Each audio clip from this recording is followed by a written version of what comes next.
Good evening. My name's John Haynes. I'm a member of the Friends Executive Committee and chair of the Friends Programming Committee. It's a pleasure to welcome you this evening and to introduce our speaker, Ashvin Chhabra. Some of you are already acquainted with Ashvin, who served as the Institute's first Chief Investment Officer from 2007 to 2013. After earning a PhD in applied physics from Yale in the field of nonlinear dynamics, he worked at J.P. Morgan Private Bank as head of quantitative research. From there, he moved to Merrill Lynch's Global Private Client Group, where he was managing director and head of the Wealth Management Strategies and Analytics Group from 2001 to 2007. He returned to Merrill Lynch's Wealth Management Division as Chief Investment Officer after leaving IAS. In 2015, he was appointed president of Euclidean Capital, where he's responsible for managing the investments of James and Marilyn Simons and their associated foundations. Jim and Marilyn Simons and the Simon Foundation are dedicated to advancing research in basic science and mathematics, and the foundation is currently one of the nation's top private funders in these areas. Ashvin serves as chair of the Board of Regents for the Financial Analyst Seminar of CFA Institute, and he's a member of the International Advisory Board of EDHEC Risk Institute, the Board of Trustees of the Stony Brook Foundation, and the IAS Investment Committee. His book, The Aspirational Investor, about which he'll speak tonight, was published by HarperCollins in 2015. We're delighted he's taken time to address the Friends Group this evening. Please join me in welcoming Dr. Ashvin Chhabra.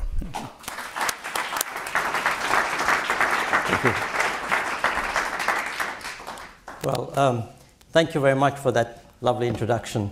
I'm truly delighted to be back at IAS.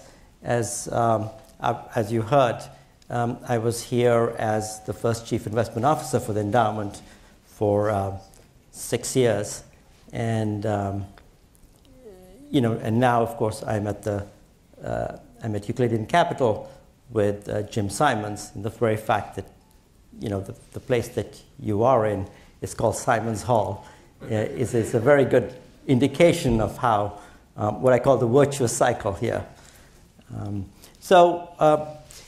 I'm going to talk to you a little bit about investing, and I ended up writing an entire book about it. So, obviously, beyond thanking Pamela Hughes and the Friends for actually putting together this wonderful event, I also want to thank Debbie Shepard, who's here at the back. Debbie is the managing director at Merrill Lynch, and good friend and colleague, a former colleague of mine. The book actually got started when I was at the Institute, and it took, of course, much longer than I expected it to. Write it, and I hadn't quite finished it by the time I left the Institute. So I finished it at Merrill, and it got published. And now that I've left, I really want to thank Debbie and Merrill Lynch for making the book available to everybody. So on your way out, you'll get a copy of the book, and I hope you will enjoy it. That's the book, and it was published by HarperCollins earlier this year, and it actually was also published in India by Penguin Random House, which I was very happy about, and there's a Chinese edition that is coming out soon. The title is The Aspirational Investor. The title of the US edition is Taming the Markets to Achieve Your Life's Goals. And so the publisher was very keen about that title because this really is about a new way of investing, and it's about trying to shift the focus from the markets to achieving specific goals that are important in your life. And how do you go about doing that? It turns out that it's not that easy to do, as we all know, but it also requires us to rethink how we invest, the structure of markets, and many other interesting issues. The Indian publishers, Penguin Random House, decided a different subtitle. And they called it The Aspirational Investor, Investing for Wealth and Happiness. So you can see so there are many promises being made from the book. And of course, there's a disclaimer there inside the book, which is like none of these, imply anything. So with that, let's get started. I'd also like to say that there was a lovely Italian firm called Accurate that I discovered in the process that did all of the figures for the book and put together this poster, which sort of captures the essence. And you will see it's about, as we go through the talk, it's about different ways of establishing goals, why you need to do that, what that has to do with the wealth distribution of the country, of America, and then finally, a new structure or a way to sort of break up your portfolios into 3 distinct pieces. So what I ended up doing is, because I really love those illustrations, and they've been woven into the book, I now just give the talk with illustrations. And so that's what I'm going to use. So I want to start by saying there's a very strange thing that has happened in the wealth management industry.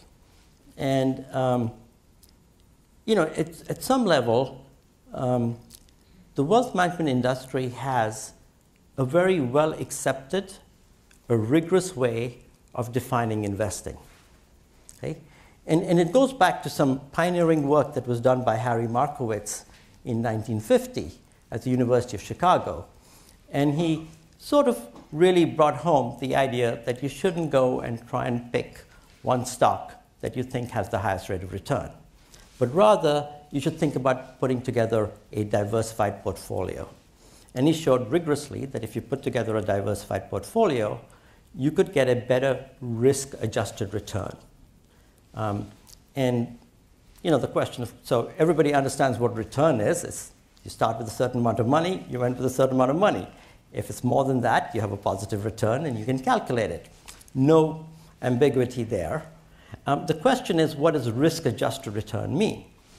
And in 1950, Harry Markowitz, being steeped as a mathematician and engineer, sort of took the second moment of the distribution, which is volatility or standard deviation.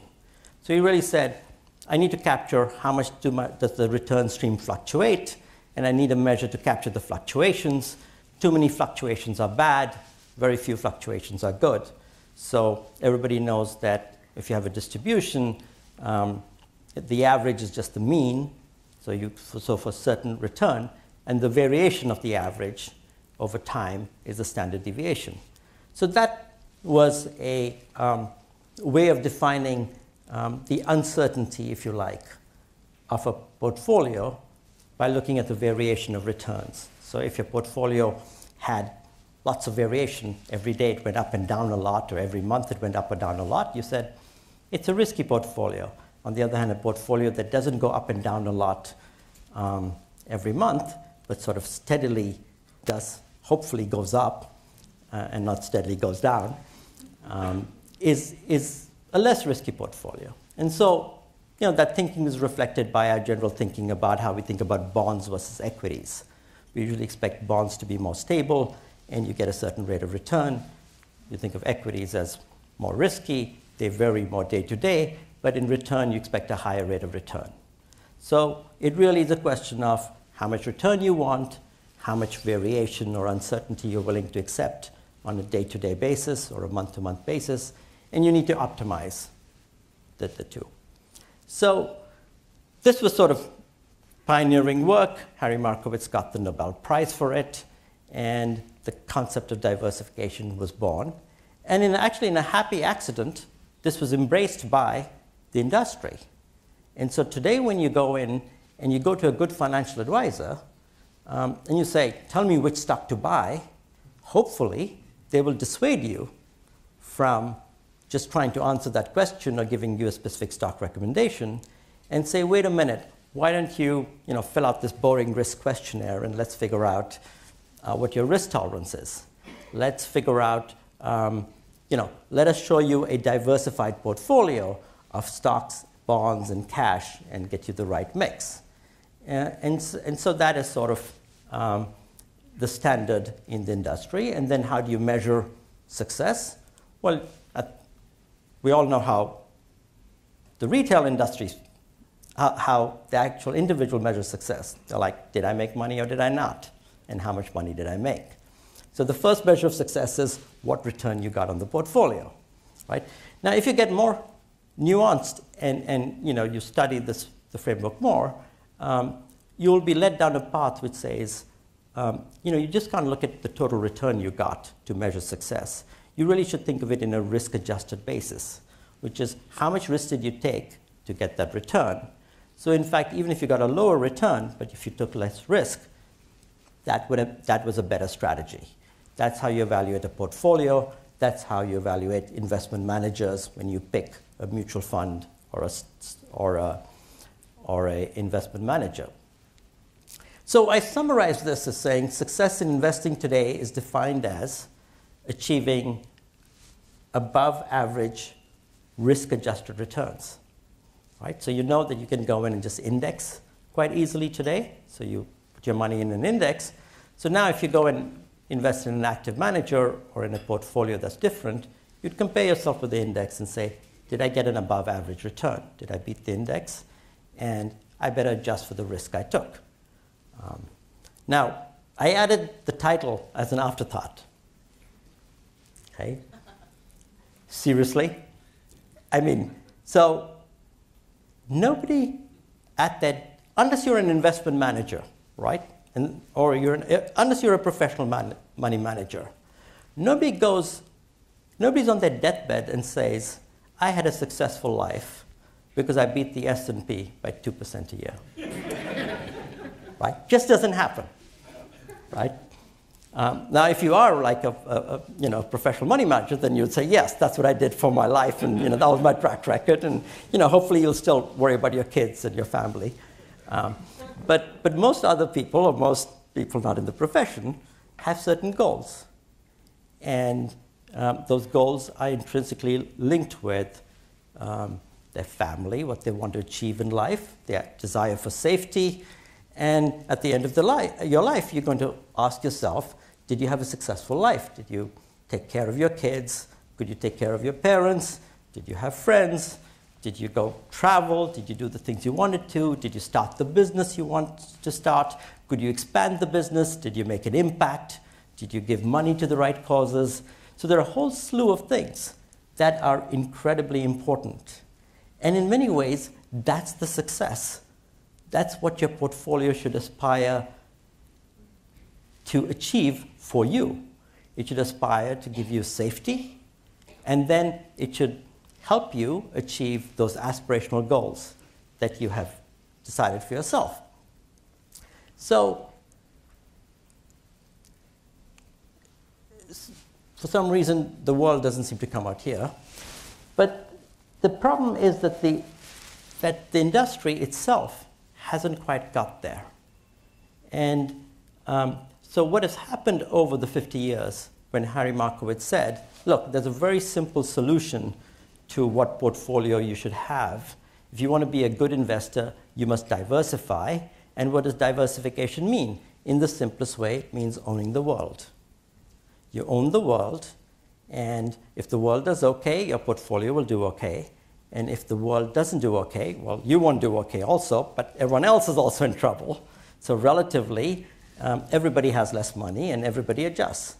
So having a diversified portfolio across different asset classes, stocks, bonds, cash, but also the United States, the rest of the world, different, you can do diversification in many different ways. Large cap stocks, such as multinationals, to small cap stocks, just a diversified portfolio. You end up getting roughly what the economy of the world is doing. And you say, well, how have we progressed since then? And so there have been some very important things. One is you can easily own the world very easily, right? So you can go in and walk into any firm, or you can go to, you can buy an index, and you pretty much own the world. Okay? So you say, all right, so that's been a lot of progress in implementation of this idea. What else have we done in the last 50 years?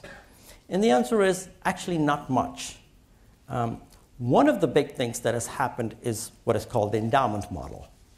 Okay, so everybody, especially here, is keenly aware that some of the big endowments have done very well over the last 20, 30 years and have outperformed retail investors.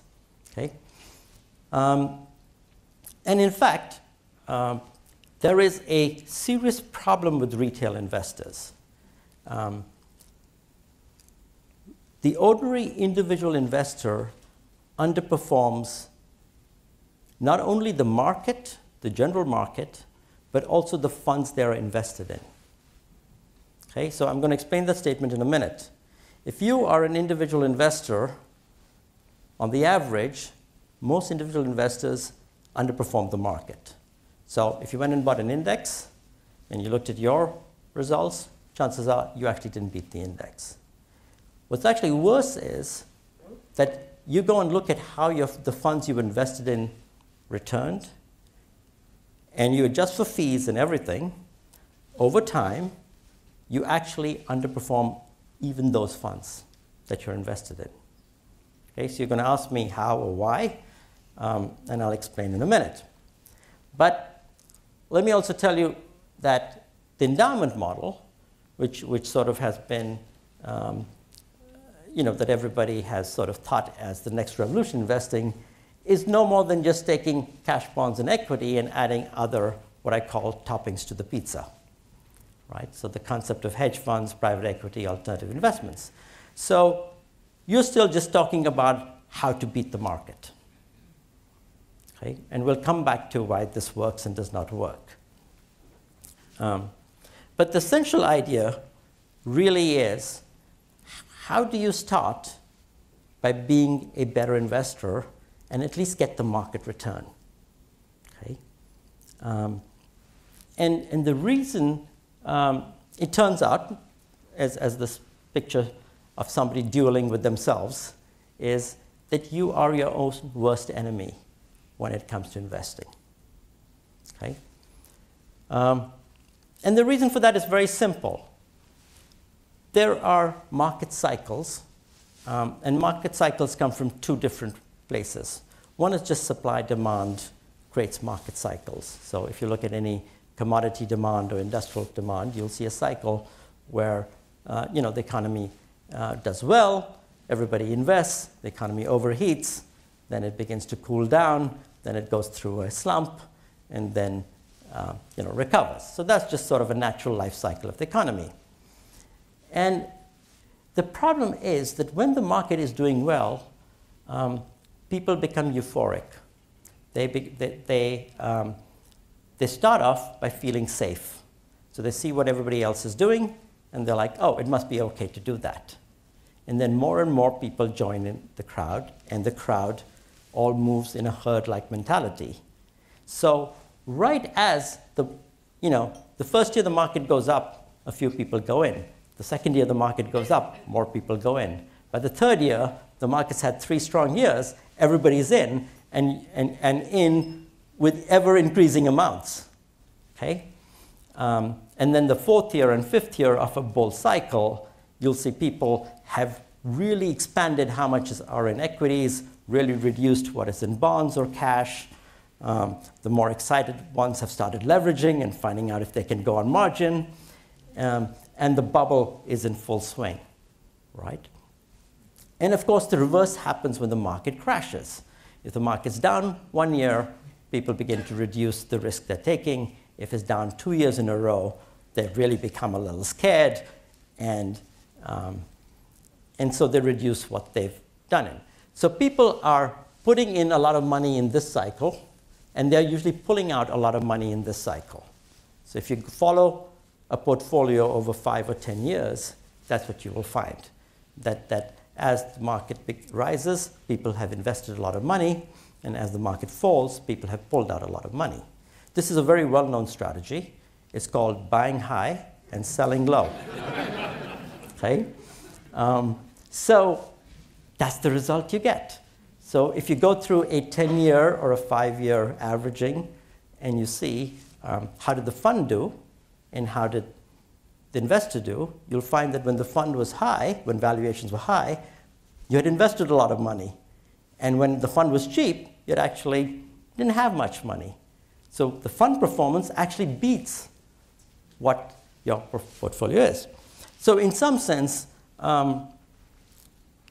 investors are their worst enemies. And there's actually, the the more aggressive investors and the more self-confident investors actually do worse than the ones that are more cautious. Okay, so there's something called the Dunning-Kruger effect, which says that people who are ignorant of their own abilities, often think that they are the best in them. And so that crazy driver who's driving fast and weaving through, who thinks no one else can drive properly, is obviously the worst driver on the road. And the same is true for investing. Now, there's a simple way to fix that, right? That's the amazing part about all of this. There's a very simple way to fix this, and it's called rebalancing.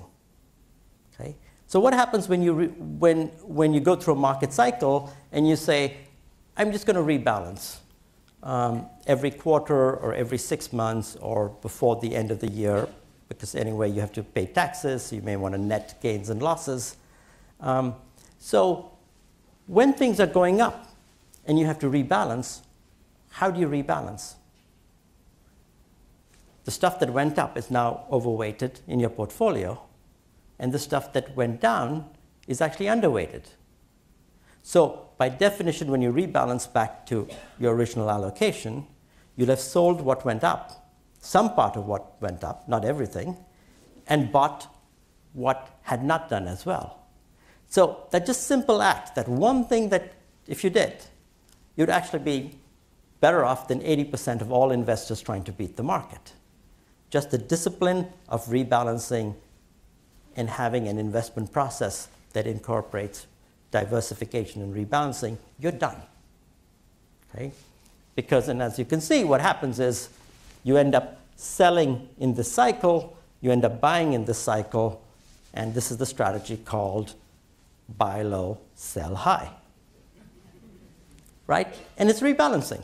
Now, you don't catch the peaks, so you sell a little too early, you sell a little too late, you sell some at the right time, because you're doing this periodically and you don't really know what the market's doing. Similarly, when you buy a little early, then it goes down a little more, then you buy some more, then it starts going up, then you buy some more. But in the long run, it works out, right? And this is where everybody has to get their mind to, that it really doesn't matter what the market does tomorrow or day after or next week or in a month or in a year, because what is the time scale that you're investing for? Well, if you are starting out in your investing life cycle, then that's 60, 70 years, right? If you've retired, it's still 10, 20, 30 years. So these are very long cycles that you're investing for. And so the importance of having an disciplined investment process and understanding that beating the markets is not what you want to do, but actually you got to figure out what are the goals. In other words, you got to ask yourself, why am I investing? And what is the purpose of my money? And when you start with that and then have a disciplined investment process, simple things like rebalancing fix a lot of what's going on.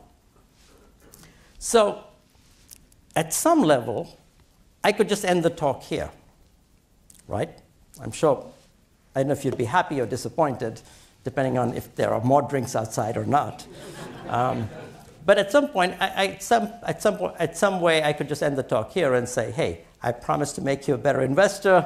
You came, I told you, all you have to do is forget about the markets, be long-term, rebalance, and you'll do okay. You'll actually do better than 80% of the investors today, right? And it doesn't matter whether you index or whether you have some active managers. Those are minor things. But we're actually missing something very, very important, and this is what got me started with the entire process, which started, I think, 10, 15 years ago. And there's something missing, which is when you tell intelligent people your current behavior is causing you great damage, you're losing tens, maybe hundreds of thousands of dollars, and here's a simple way of fixing it, right? And you tell them this year after year, and thousands of people tell them this year after year, and they still don't do it. It's like they don't get it. Then there's a real mystery around there. We're all missing something. What are we missing? Why won't individuals do what is so obvious? And so that got me thinking. And it really got me thinking, and I said, well, let's go back and say, well, why do we invest? What is the purpose of money? And in many ways, I think I outlined, there are really only two reasons why people invest. One is for safety, to make sure that their retirement is secure and they can achieve their important goals, like if their kids need to go to college, helping them finance their college, et cetera, et cetera. The other is they have certain aspirational goals of things they would like to achieve in their life, whether it's getting an advanced degree, whether it's starting a business, whether it's buying a house, retiring, travel. Those are the two reasons why people invest, right? So now if you have a diversified portfolio, it guarantees neither, right? Because when the market is crashing, your diversified portfolio doesn't guarantee you that you're safe. It depends on how much the market crashes, how quickly it crashes. It depends on how much money you have, how much you have in reserve. So a 40% decline in a market like we saw in 2008, for one set of people, it's like, oh my God, you won't believe how much money I lost. But you didn't lose your home, you didn't lose your business, you were still okay. It's just that you lost a lot of money. For other people, they lost their home. A lot of people just lost their home, right? And you can imagine the devastating consequences of that. So a lot of people didn't go to college, right? So there are very different consequences to market crashes, and it depends on an individual and the particular situation. And somehow markets don't seem to care about that, right? The markets are just an aggregate, and you look at a market that's down 40%, and you're like, oh, it's going to come back. And say, oh, when is it going to come back? Well, I don't know. Maybe this year, maybe next year, maybe over the next 5 years. We actually don't know. So there's this delicate interplay between the desire for safety and the desire to achieve specific goals, which are very individual, and the way we try to achieve it by investing in the market, which really seems to just reflect the aggregate opinions of all investors. Okay? So you go back and you say, well, can I fix this? Because what happens is that even when you get people to hold a diversified portfolio, when the market crashes, all they're thinking about is safety. And so, of course, they're selling part of their stuff because they're rediscovering themselves and saying, gee, I took too much risk, I was foolish, or I'm really scared, or I'll come back in later. And similarly, when the internet is going gangbusters and your neighbor comes in and says, oh, did you invest in Uber? And then they show you the next best thing. Slowly and slowly, everybody gets sucked into that. And there are lots of fortunes actually to be made. It is not like it's just a bubble. So really, you might think that that investing should be closer to the idea of identifying goals. And a lot of people might be familiar with Maslow, who sort of created a hierarchy of needs. And you might say the investment portfolio should help you actually do that. You start by making sure that you have absolute safety. Then you begin to do the things that your peer group does. Have a nice home, have a car of the same type that your peer group has. And eventually, once you're reasonably secure, you start talking about what you want to do in life and specialize and aspire and make an impact. Now, so the first thing you have to do in this process, and I have a big chapter on it, is figure out what your goals are, okay? And classify them as essential, important, and aspirational, right? And without that, you shouldn't be investing in the market, right? Because you really don't know what you're investing in, what your risk tolerance is. How would you feel if the market was down 30%? That's just a hypothetical question. You've got to go back and look at your goals and say, what impact would it have? If I'm going to lose my house, I'm going to be in deep trouble, right? So a lot of what I've tried to do here is create a framework that begins to slowly but surely shift the emphasis from investing and thinking about markets to investing as thinking about what do you want to achieve in life, what are your goals, and then you then the next important thing is cash flows, right? Each goal corresponds to a certain cost. And you either need that money absolutely, with close to 100% certainty, or you kind of need it with, that's a great aspirational goal. So maybe it's a bit of both. How much do you need for retirement? Maybe I need 100,000 absolutely, and I need another 30,000, nice to have, and another 10,000 or 20,000 would be great, and so on and so forth. And you can scale it based on your wealth level. Some people need 1 million and another few million, and so on and so forth, right?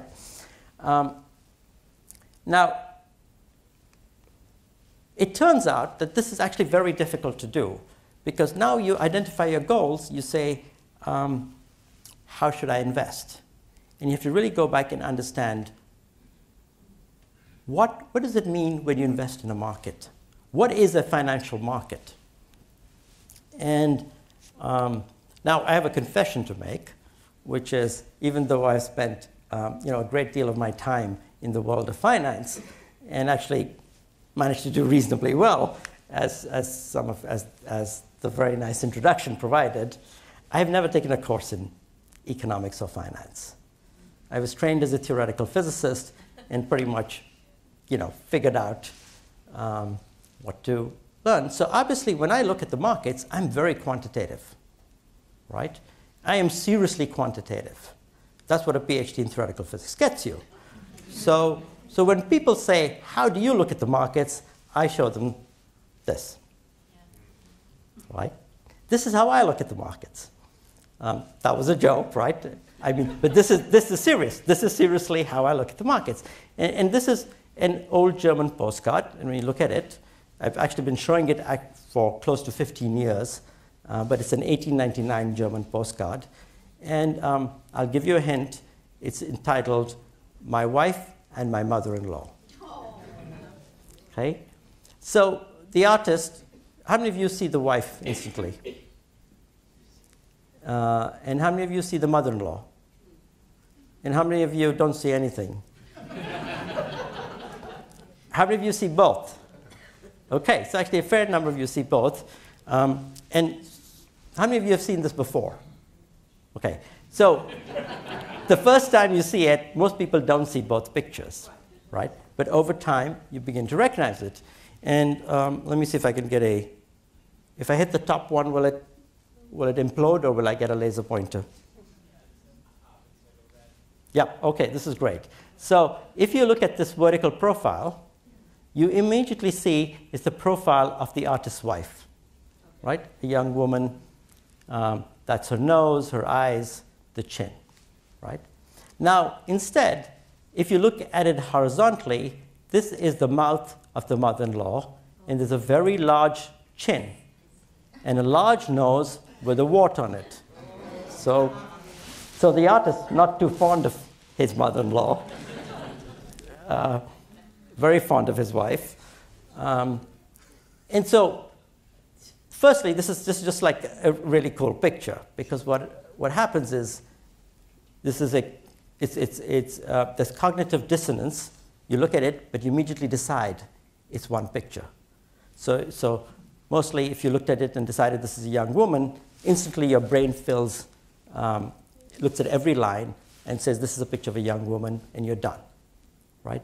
Conversely, if you looked at it as a picture of an older woman, you'd immediately decide this is a very old woman, stooped in age, and every line in the picture, instantly your brain decides it's a coherent picture. Now, what does this have to do with financial markets? So financial markets actually are based on disagreement. Okay? For every transaction, there is a buyer and a seller. Okay?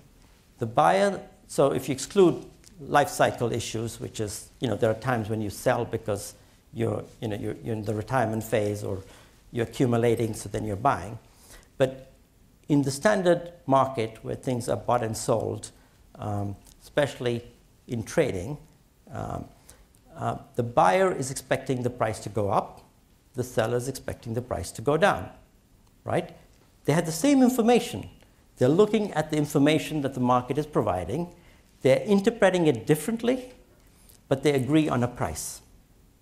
Okay? So the price is the agreement, but forward expectations, there's a disagreement on the two. Okay? And what's incredible is this can't happen just once. This has to happen over and over again continuously in order to have deep and liquid markets.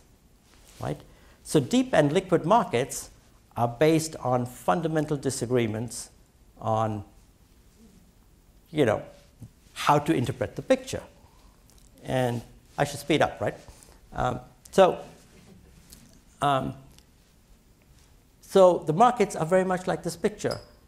One set of people are looking at it and saying, this is a young woman. Other people are looking at it and saying, no, this is a picture of an older woman. And this is happening over and over again. And so what happens when the disagreement goes away? And everybody agrees. They look at the market, and everyone says, OK, the price is going to go up. And then you get just a lot of buyers, very few sellers, and you begin to get a bubble. Similarly, the reverse. If everybody says the price is going to go down, then you begin to get a crash. So a healthy market is based on roughly an equal number of buyers and sellers constantly disagreeing on forward expectations. And the market making is the price at which you agree to transact. The minute that disagreement goes away, you either get a bubble or a crash. And so over a lifetime, given the fact that you should look at markets as being composed of two essential components. One is the economic piece, which I think everybody's aware of, especially if you're a professional. You have an Excel spreadsheet. You say, what's the value of the company? It's the value of the future cash flows. I discount the future cash flows, and then I come up with a price of what the company's worth. Then I look at the stock price. If it's less than that, then it's cheap. If it's more than the stock price, so you can decide if it's expensive or cheap. And that's sort of the economic way of looking at the market. The social or human way of interaction in the market is that there are buyers and sellers interpreting that information and disagreeing, and doing this all the time. So now when you look at the markets as a combination of economic and human interaction, you ask yourself, what's the stability of human interactions over a lifetime? You look at society, you look at various social structures, and you say, what happens when there's a lot of interaction going on all the time? And the answer is, there's a lot of noise. There's a lot of breakdown. There are wars. There are breakdowns in society. So you should expect bubbles and crashes through your lifetime. It's endemic in the way of market structure.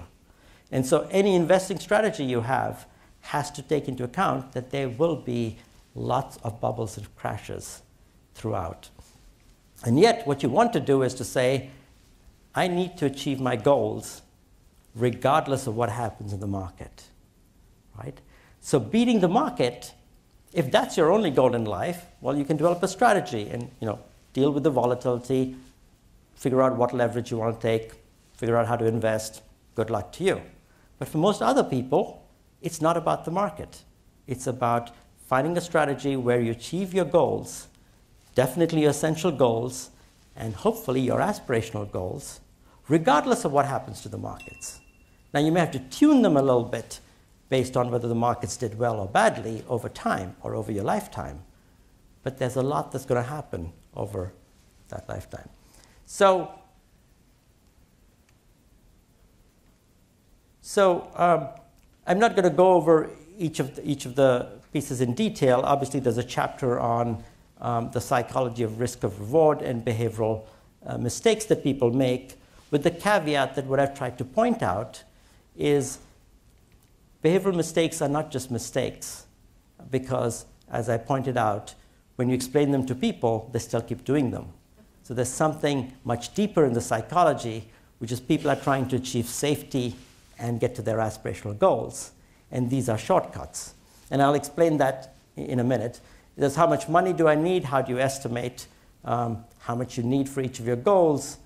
And it turns out that in order to structure the right portfolio, you don't just need one portfolio, you need 3 different portfolios. Okay? And and you have to decide how much you put in each of these 3 portfolios. So why do you need 3 portfolios? Well, it turns out you need a safety portfolio, and I'll talk about what's in a safety portfolio: cash, your mortgage, insurance. So when you buy life insurance, or you buy home insurance, you expect to get safety. So what would you get from your safety portfolio? What rate of return do you think you'd get from a safety portfolio? 0, pretty much. So if it matches inflation, that's great. So gold is a good example. Over the long run, it sort of gives you 0. Now, what's interesting is that when I first wrote the paper in 2004, this was pre-2008, and I said, what should I do with, the beauty of this framework is it's not just about the market, it's about your entire life. So the balance sheet is not just what you invested in the market, but it's everything you do, ranging from human capital to your home and mortgage. And for many people, their home is often the biggest asset they have. So it's like, where should I put the home? Well, intuitively, you'd say, what is your home? It's your castle. You're going to go in there. It's a place of safety. It's where your family lives. It decides which school district your kids go to. A home is not really something that you trade in every year based on the valuation. You really just live in it for decades. And so safety assets in the framework have a 0 rate of return.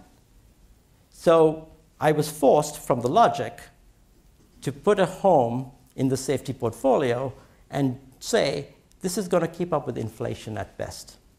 Okay? Now, so I went back and I looked at the data. And of course, there was very nice data that had been done by Robert Shiller at Yale, where he had looked at 100 years of US real estate. And sure enough, real estate in the home goes up like inflation. Now you can go even deeper, and you can go all the way to Amsterdam.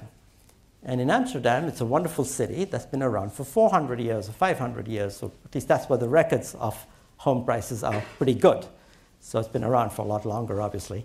But you have 400 years of tracking the same home in a beautiful part of the neighborhood that is still a beautiful part of the city. And you can go, and there's wonderful research done on that home prices roughly go like inflation.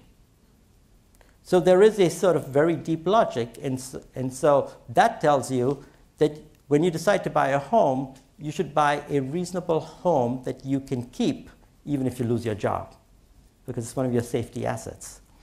As opposed to in 2004, when everybody was buying the largest home they could get with the smallest down payment, because, gee, home prices only go up, right? So there's some beautiful logic to this, that the safety assets give you 0 return. The market assets are, your equities, your fixed income, your investments in hedge funds. And as I pointed out, even for Yale, their very fancy portfolio, which is a very good portfolio, by the way. I'm a big fan of what David Swenson has managed to do at Yale, is just a superior market portfolio. And so what return would you expect from this portfolio? Well, it's the market return, and we don't know what it is. We just think it's more than the safety portfolio.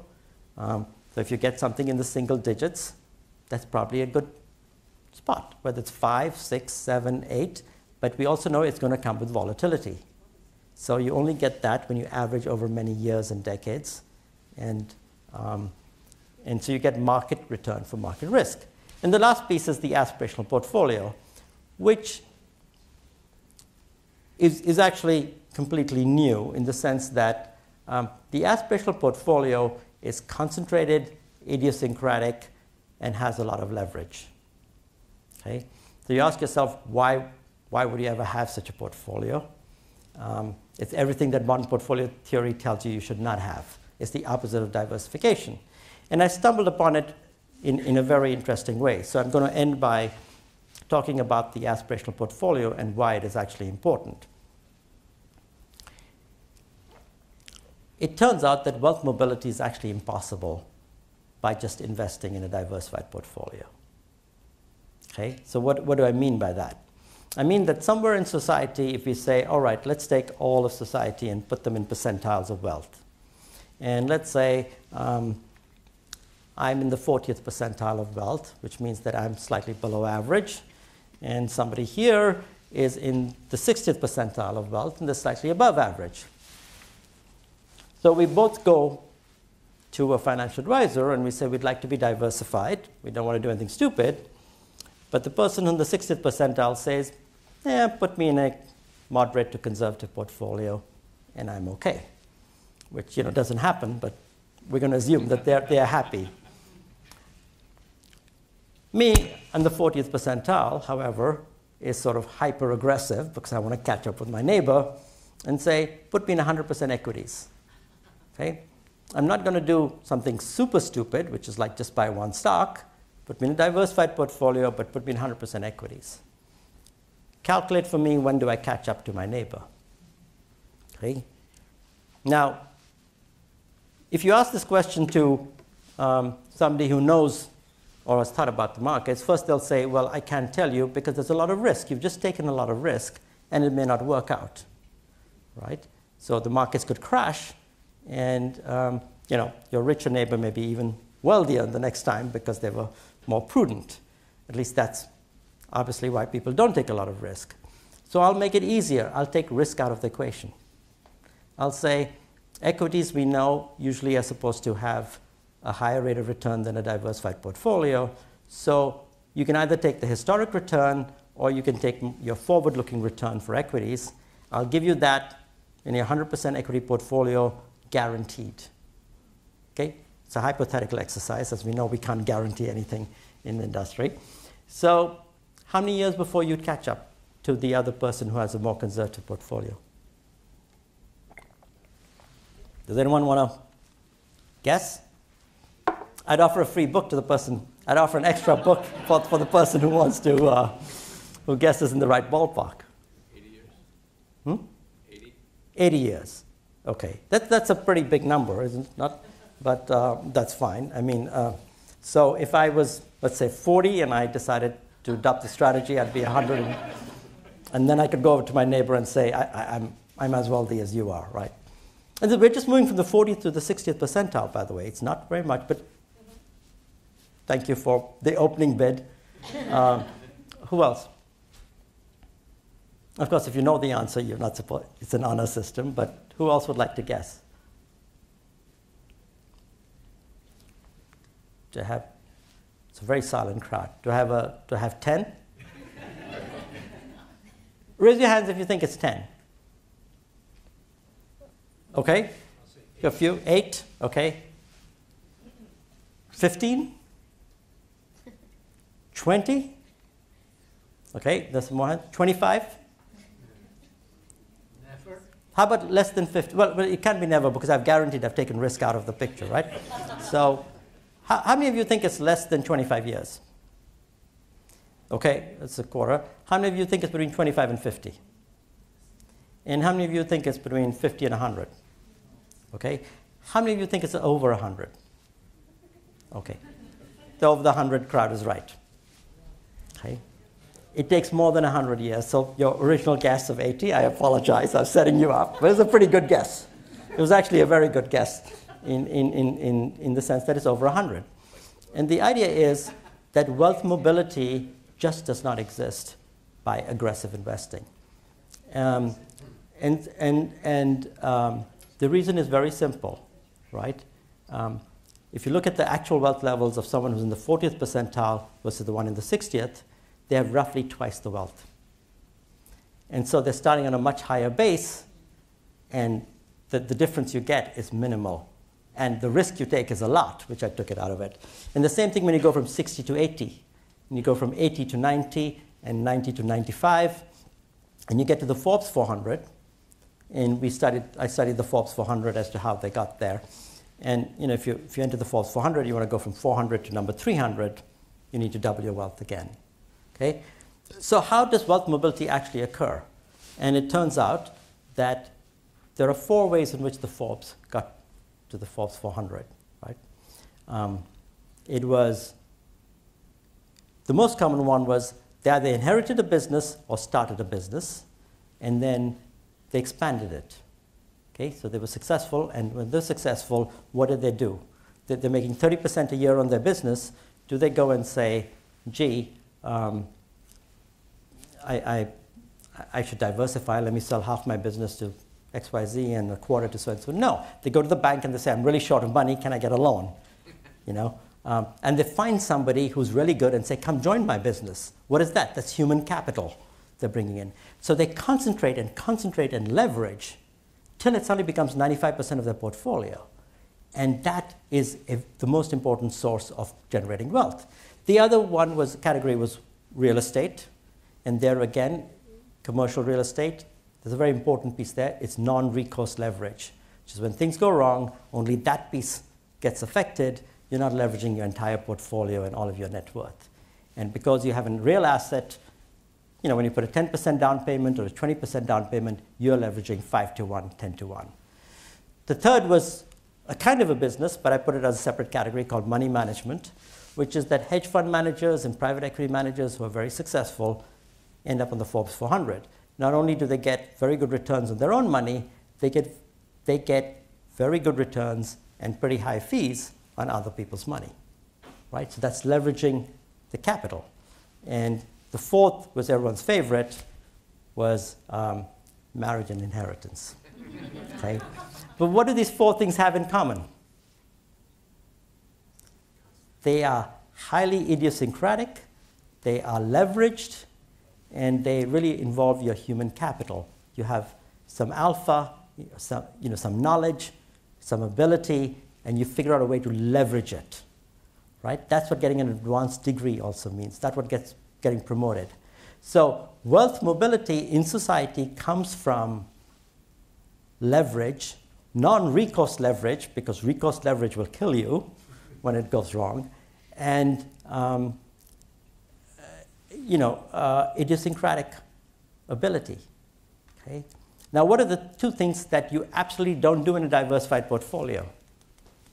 Leverage and idiosyncratic investments.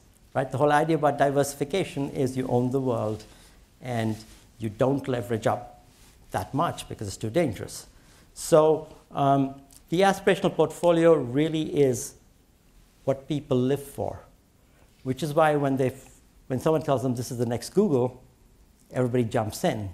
But they don't understand that's not how people get wealthy. You don't get wealthy by being aggressive in your portfolio. You actually need to take leverage, concentration, and you need human alpha. You need to have some knowledge there. So I want to circle back and finish by saying that brings us back to why you need 3 different portfolios. You need to decide how much in each of them. One gives you 0 return, one gives you market return, one is aspirational, and each one has to be constructed differently. And how do you decide how to construct it? You go back to your goals and you say, what is the purpose of my money? Why am I investing? So I hope you'll enjoy the book, and thank you very much.